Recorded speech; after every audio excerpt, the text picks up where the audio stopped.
Um feliz sábado a todos. Muito bom estar aqui no sábado, adorando ao nosso Criador e também estar na presença dos irmãos. E eu fico feliz de mais uma vez estar aqui com vocês. Gostaria só de lembrar, e também, quem sabe, para quem perdeu, no mês de agosto nós tivemos aquela série sobre o livro de Daniel. Mas se alguém perdeu ou não viu e tem interesse em ver como ela foi, ela está disponível no YouTube. Depois é só você pegar com o irmão Moacir, e tem outros aqui que também sabem o link inteiro. E daí vai poder assistir, recapitular e, quem sabe, também ensinar para os seus amigos, né? O tema de hoje é um tema que tem uma íntima relação com tudo que foi falado no mês de agosto. Só que talvez ele devesse até vir na frente. O tema é sobre a destruição de Jerusalém, uma lição para os nossos dias. Só que antes de nós adentrarmos neste assunto, na posição que nós estamos, vamos curvar a nossa fronte e falarmos com Deus. Senhor nosso Deus, obrigado, Senhor, por mais esse momento que o Senhor permite abrir a Tua Palavra em tão boas condições. Que o Teu Espírito seja derramado sobre nós e nós venhamos a compreender a importância que o Senhor dá a este assunto. Em nome de Jesus nós te pedimos. Amém. Uma perguntinha para vocês. Jesus dava valor para esse assunto, a destruição de Jerusalém? O que vocês acham? Ele dava, porque durante todo o ministério dele, ele não cansou de mencionar isso aos discípulos, aos líderes religiosos. Ele usou-se de diversas parábolas, de diversas figuras. Num determinado momento ele chegou e falou aos seus discípulos: olha, Jerusalém, Jerusalém, que mata os seus profetas, como eu não quis, como uma galinha ajunta os seus pintinhos, ter todos vocês ao meu redor. E também num outro momento que ele anunciou a destruição de Jerusalém, os seus discípulos chegaram e perguntaram para ele: mas quando que isso vai acontecer? Naquele instante, eles tinham adentrado o templo e falaram para Jesus: olha, Jesus, como são belas essas pedras, que construção importante que é o nosso templo. E Jesus falou para eles: olha, em verdade vos digo, aqui não ficará pedra sobre pedra. É claro que se você seguisse Jesus naqueles dias, ou mesmo hoje, se você pudesse ouvir isso diretamente da boca dele, você iria ficar alarmado, não iria? Mas uma coisa nós vemos em Jesus: Jesus nunca ocultou a verdade e muito menos para os seus discípulos aquilo que iria acontecer. Embora muitas vezes ele tenha, vamos dizer, velado a totalidade do evento, mas ele sempre anunciou: olha, tomem cuidado com a vida de vocês, tomem cuidado com o futuro de vocês e se preparem para ele. Jesus sempre foi muito transparente em relação a isso. Só que agora a gente tem algumas perguntas. Que motivos levariam a cidade tão querida pelo povo judeu a sofrer um tão trágico destino? Por que Deus permitiu que tal desgraça atingisse essa cidade? Houve antecedentes que a condenassem? Então, baseado nessas perguntas, a gente vai encontrar as respostas na palavra de Deus para que a gente também possa tirar lições para os nossos dias. Afinal, esse assunto da destruição de Jerusalém, ele é um assunto muito atual, como vocês vão conseguir compreender com o desenvolvimento desta mensagem. Agora eu vou fazer uma perguntinha para vocês. Eu gosto de fazer perguntas. Quem é o primeiro profeta a mencionar a destruição de Jerusalém na Bíblia?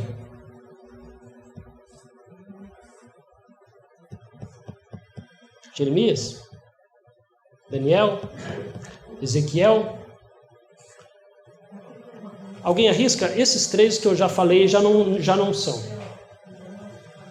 Olha que eu já dei uma dica boa. Esses 3 que eu já falei já não são. Quem? Enoque? Não, Enoque não. Quem foi o profeta que profetizou a destruição de Jerusalém pela primeira vez na Bíblia? Não foi Daniel, não foi Ezequiel, não foi Davi, não foi Jeremias, embora ele tenha profetizado muito sobre a destruição de Jerusalém. Quem foi o primeiro grande profeta a falar sobre a destruição de Jerusalém? Não foi Isaías também. Quem? Não foi Joel. Olha, gente, é muito fácil. Foi Moisés. Que resposta simples, hein? Ele foi o primeiro profeta a profetizar a destruição de Jerusalém. Mas você vai me falar, mas Fábio, Jerusalém nem existia nesses dias. Era um projeto divino que ainda não tinha sido revelado, mas foi Moisés. Vamos olhar então para o capítulo 28 do livro de Deuteronômio e vamos entender o que eu estou dizendo aqui para vocês. Primeiramente, o que motivou a destruição de Jerusalém? Vamos já antecipar alguns assuntos. Vocês sabem que Deus sempre esperou do seu povo o quê? Obediência. E a obediência sempre foi, vamos dizer, uma das condições para que Deus derramasse sobre o seu povo as suas bênçãos, certo? E então, quando Deus estava falando com Moisés naqueles dias, eles já estavam para entrar na terra de Canaã. Deus lhes prescreveu, olha, estas são as bênçãos da obediência e estas também serão as maldições da desobediência. Então vamos ver como que Moisés profetizou a destruição de Jerusalém. Vamos lá primeiro vamos ver as bênçãos. Deuteronômio 28, versos 1 e 3. Aqui diz assim: se atentamente ouvires a voz do Senhor teu Deus, tendo cuidado de guardar todos os seus mandamentos que hoje te ordeno, o Senhor teu Deus te exaltará sobre todas as nações da terra. Bendito serás tu na cidade e bendito serás tu no campo. Verso 3. Ou seja, o que Deus queria em relação ao seu povo? Abençoar, principalmente na terra de Canaã, onde eles iriam em breve estar entrando. Só que ao mesmo tempo que o capítulo 28 fala sobre bênçãos consequentes da obediência, lá também vai falar sobre o quê? Maldições como consequência da desobediência. Então vamos ver algumas delas, principalmente essa que eu estou tratando com vocês. Versos 49 a 52 aqui vai dizer o seguinte: é lógico, se você for ler na sua casa, você vai ver uma série de outras bênçãos que Deus anunciou e também uma série de outras consequências e maldições que Deus também falou, olha, se vocês me desobedecerem vai acontecer isso. Mas vamos ver essa em específico sobre as cidades deste povo. Está lá em Deuteronômio 28, versos 49 a 52. Aqui diz assim: consequências da desobediência. O Senhor levantará contra ti uma nação de longe, da extremidade da terra virá, como o voo impetuoso da águia, nação cuja língua não entenderás, nação feroz de rosto, que não respeitará ao velho e nem se apiedará do moço. Ela comerá o fruto dos teus animais e o fruto da tua terra, até que seja destruído, e não te deixará cereal, mosto, nem azeite, nem as crias das tuas vacas e das tuas ovelhas, até que te haja consumido. Veja mais: sitiar-te-á em todas as tuas cidades, até que venham a cair em toda a terra os altos e fortes muros em que confiavas, e te sitiará em todas as tuas cidades, em toda a tua terra, que o Senhor teu Deus te dá. Vocês compreenderam quem foi o primeiro profeta a profetizar a destruição? Não só isoladamente da destruição de Jerusalém, mas de todo o reino de Israel que veio a acontecer depois também? Foi quem? Foi Moisés. No momento que Deus concedeu a ele as bênçãos da obediência, ele também falou, olha, as consequências da desobediência são essas. E quais eram? A destruição de suas cidades. E é muito fácil você entender que foi Moisés mesmo. Em que condição que estavam o povo no momento que eles receberam essa mensagem? Eles viviam acampados. Eles tiveram aquela grande peregrinação de 40 anos no deserto. Certo? Então vocês conseguiram observar quem foi o primeiro que profetizou sobre a destruição de Jerusalém? Só que o que aconteceu? Vocês se lembram que eu falei para vocês naquela série sobre o livro de Daniel, que existe um princípio bíblico entre os profetas que se chama, que os estudiosos bíblicos chamam de repetição que se amplia. Ou seja, Moisés ele deu, vamos dizer, colocou a primeira sementinha sobre o assunto. Depois os outros profetas como Isaías, Jeremias, Ezequiel, Daniel, eles foram complementando o assunto. Entenderam? Ok. Agora, qual que foi o motivo, vamos dizer assim, de entender, que levou não só o reino de Israel a ser destruído, como a cidade de Jerusalém a ser destruída, que a própria palavra de Deus aponta. Vamos dar uma olhada aí nesse mesmo capítulo, no verso 25. Aqui diz assim, aliás, Deuteronômio, capítulo 29, verso 25. Aqui diz assim: então se dirá, porque desprezaram a aliança que o Senhor, Deus de seus pais, fez com ele quando os tirou do Egito. O que seria então, vamos dizer, o estupim para desencadear essa série de maldições, e a última delas, a destruição total de seu reino? Era como diz o verso aqui, o desprezo pela aliança. Vejam, nós que somos cristãos hoje, nós não estamos numa condição diferente da deles. Porque quando nós aceitamos o batismo, aceitamos os ensinos da igreja, nós estamos também numa condição de aliança, certo? E vocês veem então o que levou à destruição, tanto do reino de Israel como a destruição de Jerusalém? Eles terem rejeitado a obediência à aliança de Deus. Isso já foi profetizado por Moisés e também foi ampliado, logicamente, por Isaías, Jeremias e todos os outros profetas. Entenderam? Só que a destruição de uma cidade é um assunto muito sério, vocês não acham?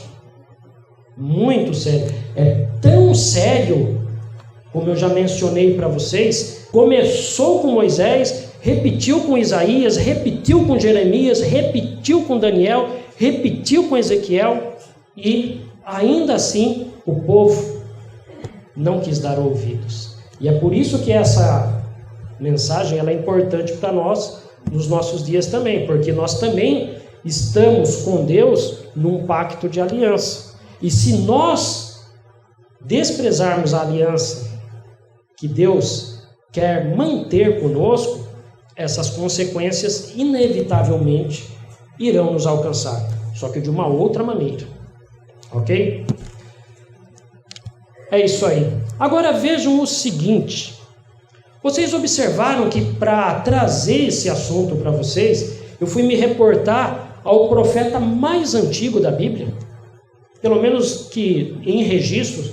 É lógico que houve Enoque, houve outros anteriores, Abraão, mas o que nos registrou foi Moisés. Veja só a importância que Deus então deu para este assunto. E quem que foi o último profeta a se utilizar desses escritos e falar sobre a destruição de Jerusalém?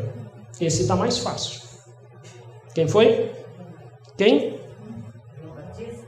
Não. Quem foi o último grande profeta na Bíblia a falar sobre a destruição de Jerusalém? Quem? Não. Quem? Não, o último profeta, a gente está falando em último. Isaías foi um dos primeiros. O último profeta, é que às vezes a gente não olha para ele como profeta, mas ele é profeta, sim. O último profeta foi Jesus. Jesus, na qualidade de Messias, ele também era profeta. E ele, como eu comecei no início da nossa mensagem, foi um dos que mais falou para o seu povo nos seus dias O quê? Que Jerusalém iria ser destruída, certo?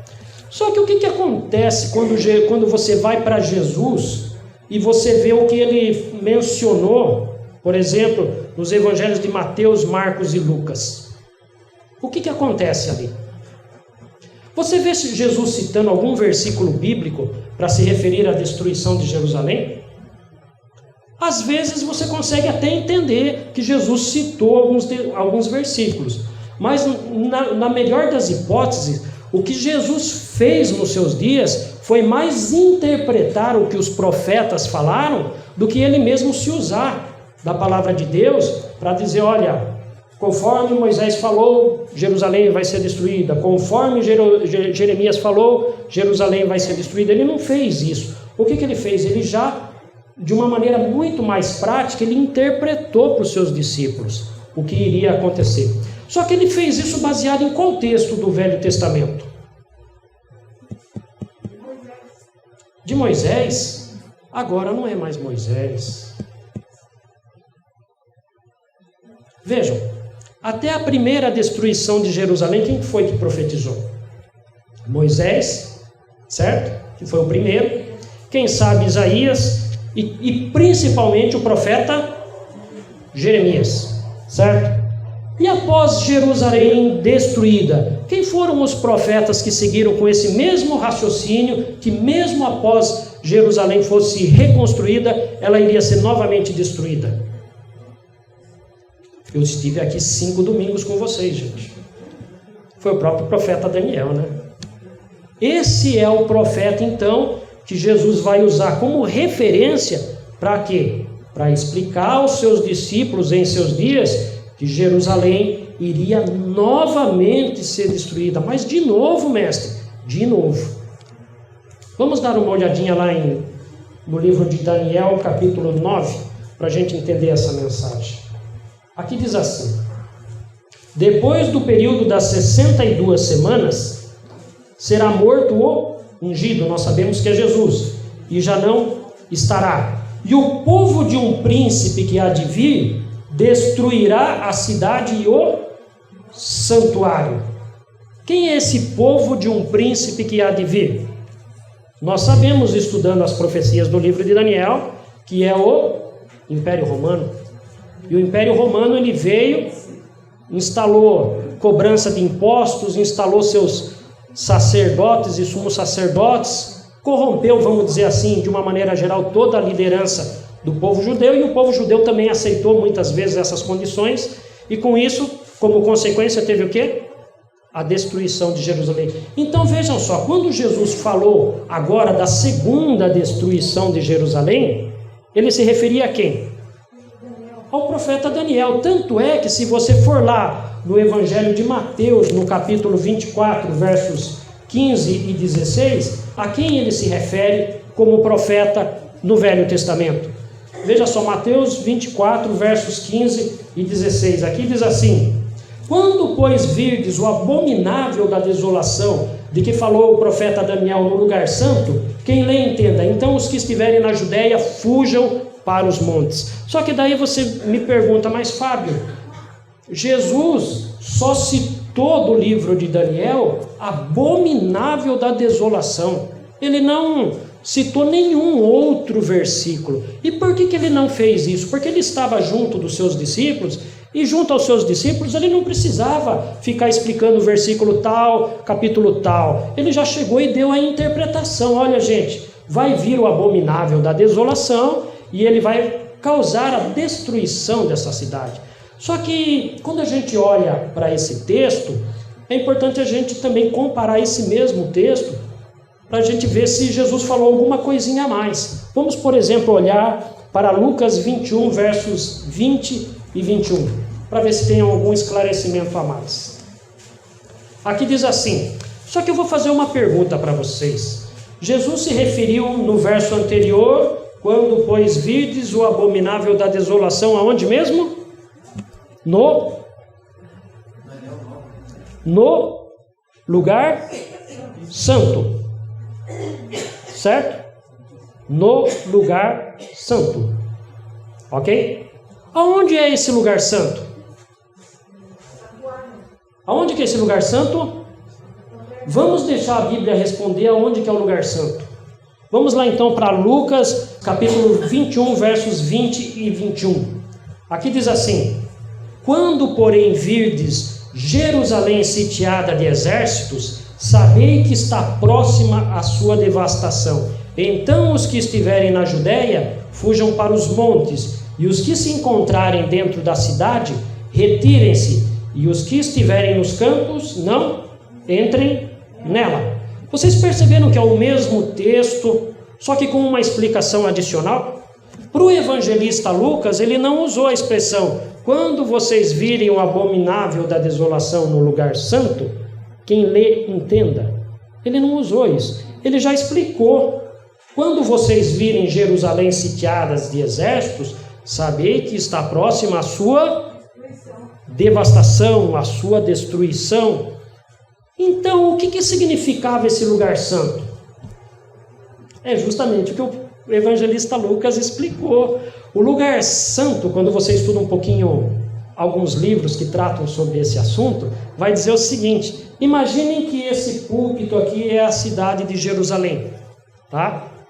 É esse púlpito cercado aqui de muros, é a cidade de Jerusalém. O lugar santo, naqueles dias, era o entorno, não era o próprio templo. Porque se fosse naqueles dias esperar uma invasão no próprio templo, você concorda que você já estava participando daquela guerra, você já estava correndo o risco de ser morto?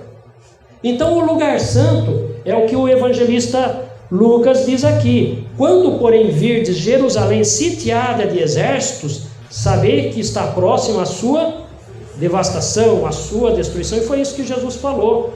E vejam só, como eu falei para vocês, Jesus, ele não está citando o livro de Daniel, nem o livro de Jeremias ou de qualquer outro profeta. Ele já está profetizando e também interpretando tudo aquilo que os profetas falaram. Porque em nenhum momento você vai procurar nos ensinos dos profetas e você vai ver, olha, a cidade ela vai ter que ser sitiada para nós sairmos. Não, isso daí Jesus, na qualidade de profeta, ele não só interpretou, como ele também resguardou os seus discípulos. Olha, quando vocês virem esse sinal acontecer, aí sim vocês vão poder sair da cidade, certo? Vejam só como Jesus se preocupou e como Jesus detalhou como os seus discípulos que ainda iriam estar morando na cidade, seria o momento deles saírem dessa cidade. E quando que isso aconteceu mesmo?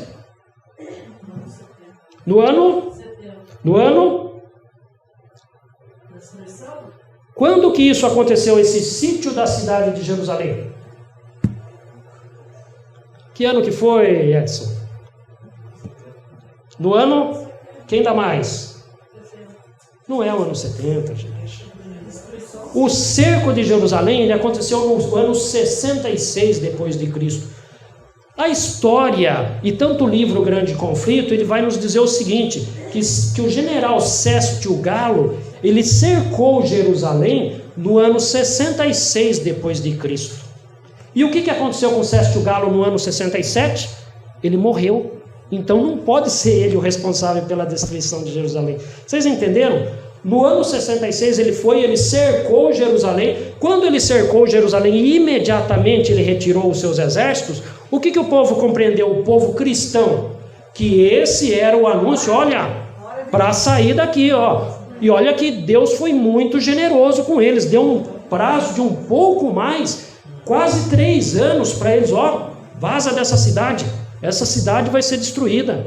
Quando a gente estuda esse assunto e a gente não se prende a essas datas, a gente não consegue entender que Deus foi muito misericordioso com o povo cristão. E o que aconteceu por fim no início do ano 70 depois de Cristo? Aí sim entra em cena o general Tito, e ele o quê? Ele vai sitiar Jerusalém, ataca Jerusalém, primeiro faz um breve cerco lá que durou algum tempo lá, fazendo com que o povo morresse de fome lá dentro, e depois, na sequência, assim, ele foi, atacou, destruiu o templo, destruiu tudo. E aí não ficou pedra sobre pedra, certo? E veja só o que diz a história sobre esse caso. Os exércitos romanos, liderados pelo general Tito, tomaram a cidade e mais de 1 milhão de pessoas morreram e outras 97.000 foram levadas em cativeiro. Isso diz o historiador Flávio Joséfo, que presenciou essa destruição. Vocês viram, no ano 33 depois de Cristo, ou 31, dependendo da cronologia que você adotar, quem estava falando sobre a destruição de Jerusalém? Era o próprio Messias que eles rejeitaram. Não era para eles terem levado a sério. Veja só que consequências tão graves que teve.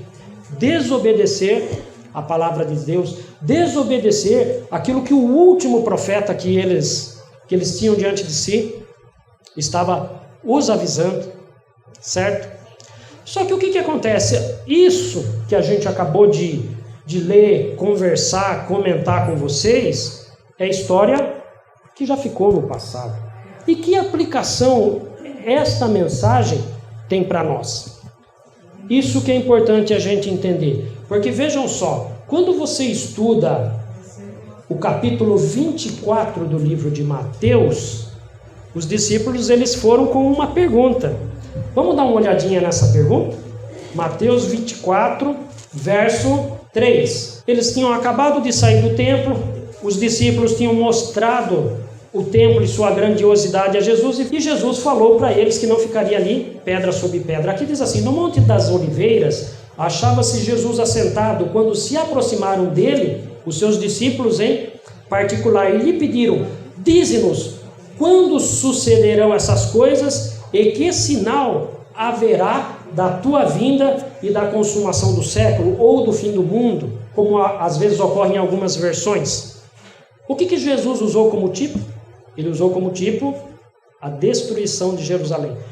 Só que essa mensagem ela é dupla em seu sentido, porque ao mesmo tempo que ela anuncia o fim para o povo judeu, ela também anuncia o fim para qual tempo? Para também os nossos dias. Mas e agora, na Bíblia, quando que esse tempo é anunciado? Você vai ter que ir para o livro do Apocalipse, para você saber. Correto? Eu não vou me estender muito no assunto, mas eu vou fazer algumas colocações aqui, para que a gente possa entender o que se passa, e depois a gente vai ler alguns versos do livro do Apocalipse. O que nós aguardamos aí para um futuro próximo? O quê? Não, para um futuro um pouquinho mais próximo. Um pouquinho mais próximo ainda, aqui na Terra ainda. Nós todos estamos aguardando a chuva serôdia. Através da chuva serôdia, o que será possível? Será possível você, como instrumento de Deus, finalizar essa mensagem. Certo? E o que acontecerá depois que você pregar o Evangelho para seus amigos, para seus vizinhos, para seus colegas de trabalho, e eles não aceitarem? O que acontecerá? Nós não desejamos isso para ninguém, mas existe uma consequência para as pessoas que não aceitam o testemunho que você dá para elas. É o que está escrito no Apocalipse, capítulo 7, versos 1 a 3. Vejam só, aqui diz assim, capítulo 7. Depois vi 4 anjos em pé, nos 4 cantos da terra, conservando seguro os 4 ventos da terra, para que nenhum vento soprasse sobre a terra, nem sobre o mar, nem sobre árvore alguma. O que quer dizer ventos em profecias mesmo?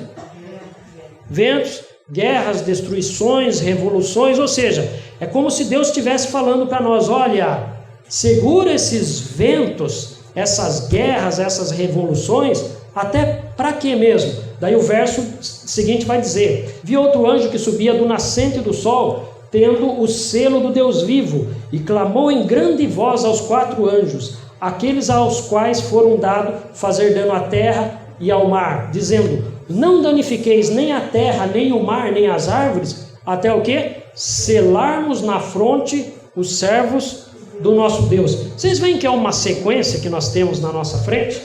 Primeiro, Deus vai derramar o seu Espírito. Você vai pregar com muito mais propriedade. Depois que você pregar, o que Deus vai definir? Quem são os salvos? Eles serão o quê? Selados. E depois que serão selados, o que vai acontecer? Depois que os salvos estiverem selados, e aleluia, que nós desejamos estarmos entre esses selados, o que vai acontecer na sequência? vai ser soltado os 4 ventos. Vocês conseguem observar onde que eu estou chegando aqui com vocês? Será soltado esses 4 ventos. Foi selado, todo mundo, quem foi salvo, está salvo, já não morre mais. Mas aí sim, esses selados, eles vão passar pelo tempo de angústia, como nunca houve, de Daniel, capítulo 12, versos 1 e 2, que eu falei muito bem para vocês, que corresponde àquele período de Daniel 11, versos 40 a 45. Certo? Esse é o soltar os ventos do livro de Apocalipse, capítulo 7, versos 1 a 3. Ok? Mas o que eu estou querendo dizer com isso? Não fiquem só com a minha palavra. Vejam só o que o Espírito de Profecia diz no livro Grande Conflito, páginas 36 e 37. Lá diz assim: a profecia do Salvador relativa aos juízos que deveriam cair sobre Jerusalém há de ter outro cumprimento, do qual aquela terrível desolação não foi senão tênue sombra. Entretanto, cena ainda mais tenebrosa se apresenta nas revelações do futuro. Os registros do passado, o longo cortejo de tumultos, conflitos e revoluções, que são em contraste com os terrores daquele dia em que o Espírito de Deus será totalmente retirado dos ímpios, não mais contendo a explosão das paixões humanas e ira satânica. O mundo inteiro contemplará então como nunca dantes os resultados do governo de Satanás. Vocês entenderam então o que acontece após a chuva serôdia, após o selamento e após então o que a gente chama de o encerramento da porta da graça? O mundo inteiro, como diz aqui o livro Grande Conflito, ele se envolverá numa grande luta, que é o que foi profetizado lá no livro de Daniel, capítulo 11, versos 40 a 45. Agora, o que eu gostaria de chamar a atenção de vocês é o seguinte: esse assunto é importante para Deus? É lógico que é, porque ele vem falando isso, como eu já mencionei para vocês no domingo que eu estive aqui. Ele usou o profeta Joel, ele usou o profeta Daniel, ele usou de Moisés, Jesus anunciou, todo mundo falou sobre esse terrível dia do Senhor. E como que nós estamos nos preparando para esse dia? Será que nós não estamos estudando na palavra de Deus e vendo que tempos trabalhosos nós temos diante de nós? Vocês veem que Deus deu tanta importância a esse evento que por diversas vezes ele falou. É por isso que eu volto a repetir, Deus fala através de seus profetas, através do princípio de repetição, que se amplia. Por quê? Porque ele dá muita importância, ele não quer que a gente esteja esperando um futuro que não é a realidade. E o que vocês veem nas nações ao seu redor?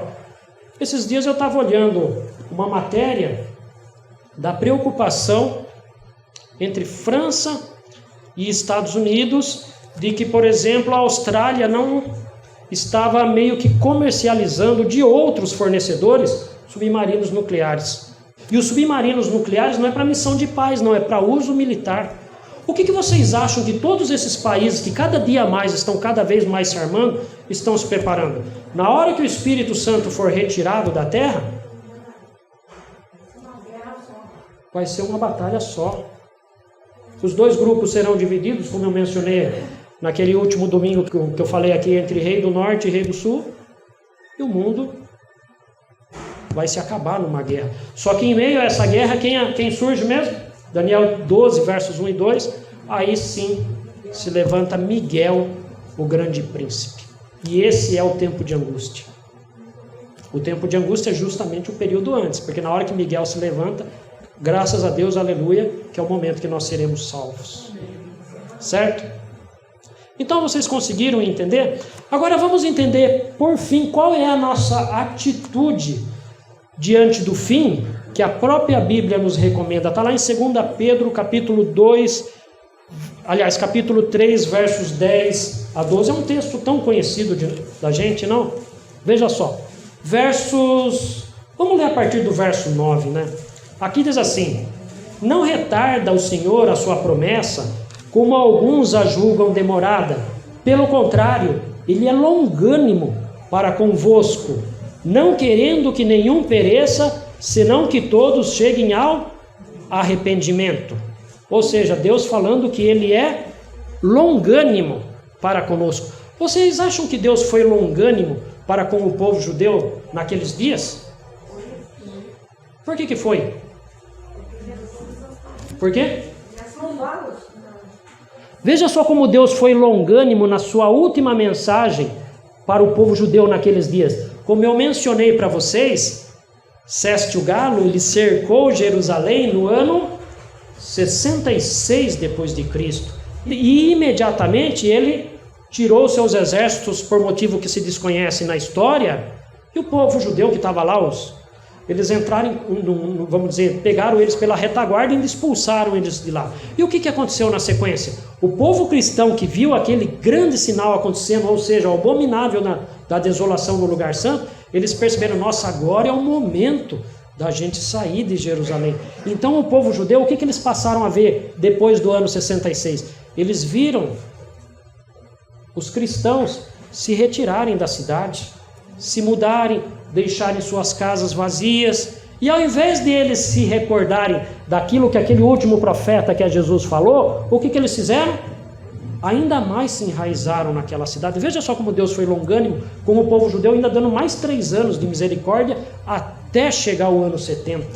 Mas o texto aqui de 2 Pedro não diz só isso. Não retarda o Senhor a sua promessa, como alguns a julgam demorada. Pelo contrário, Ele é longânimo para convosco, não querendo que nenhum pereça, senão que todos cheguem ao arrependimento. Virá, entretanto, como ladrão, o dia do Senhor, no qual os céus passarão com estrepitoso estrondo, e os elementos se desfarão abrasados. Também a terra e as obras que nela existem serão o quê? Atingidas. E olha só o conselho que Pedro nos dá nessa situação. Visto que todas essas coisas hão de ser assim desfeitas, deveis ser tais como os que vivem em santo procedimento e piedade, esperando e apressando a vinda do dia de Deus, por causa do qual os céus incendiados serão desfeitos e os elementos abrasados se derreterão. Nós, porém, segundo a sua promessa, esperamos novos céus e nova terra. O que o profeta, o apóstolo Pedro nos falou? Que nós devemos hoje viver em santo procedimento e piedade. Não simplesmente em santo procedimento e piedade, mas também se preocupando em levar essa mensagem para as pessoas. Por quê? Porque no momento que elas rejeitarem essa mensagem, vai acontecer a mesma coisa que aconteceu com a destruição de Jerusalém, com o povo de Jerusalém. Vocês entendem a importância que é para mim, para você, levar o Evangelho? Por mais que, por exemplo, nós não vivamos, quem sabe, para alcançar esses dias, ainda assim, se nós morrermos hoje, nós também devemos estar com a vida em dia diante de Deus. Nós devemos estar preparados. Pode ser hoje, pode ser amanhã, pode ser, quem sabe, daqui a alguns anos.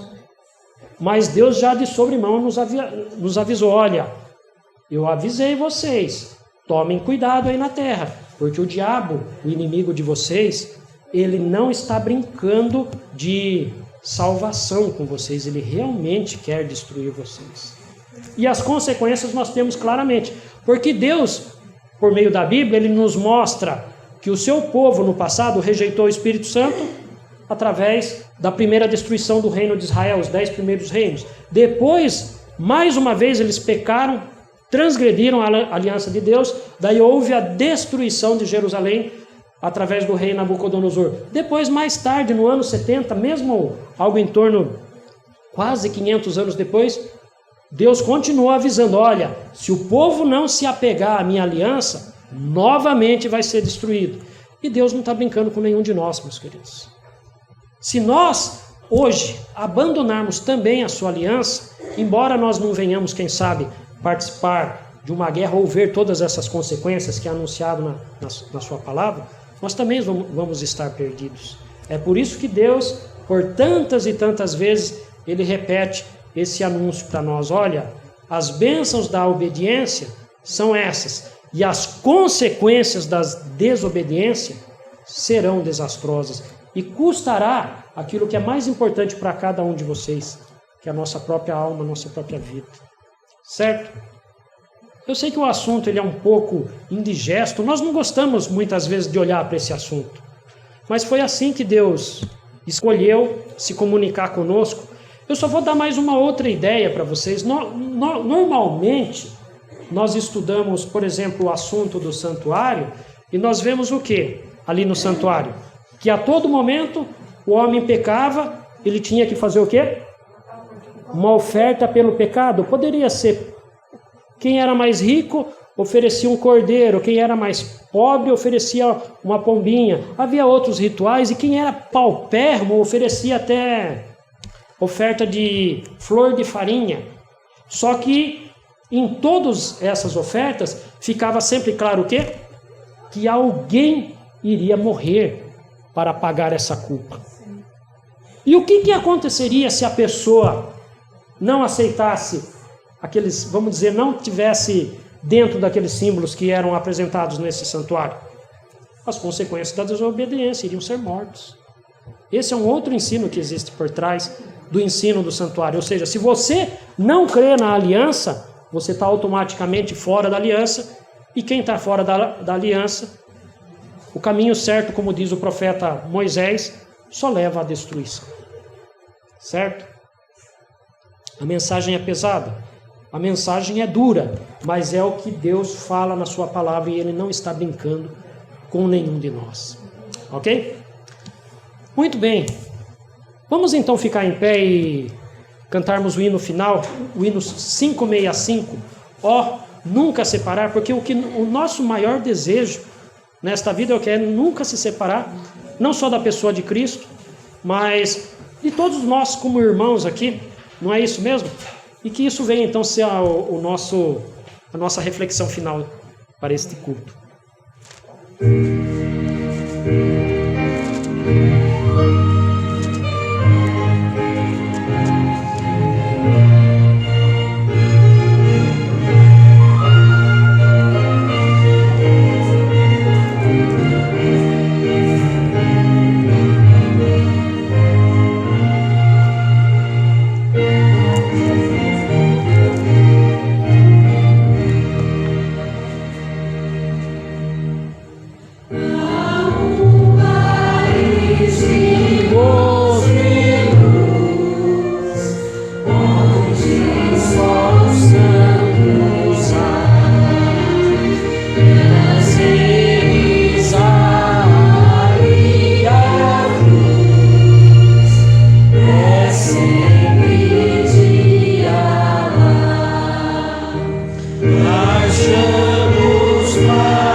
Nunca separar.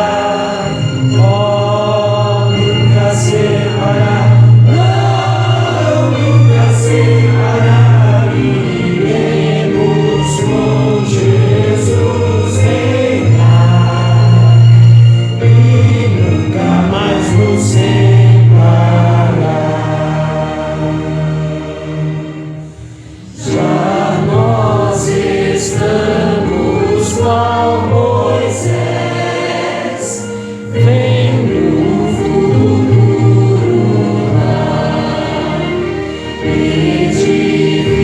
divisamos pela fé a morada sem par. Marchamos para a terra e vamos a Jerusalém. Iremos com Jesus reinar e nunca mais nos separar. Oh, nunca separar. Nunca separar, não, nunca separar, não, nunca separar. Iremos com Jesus reinar e nunca mais nos separar.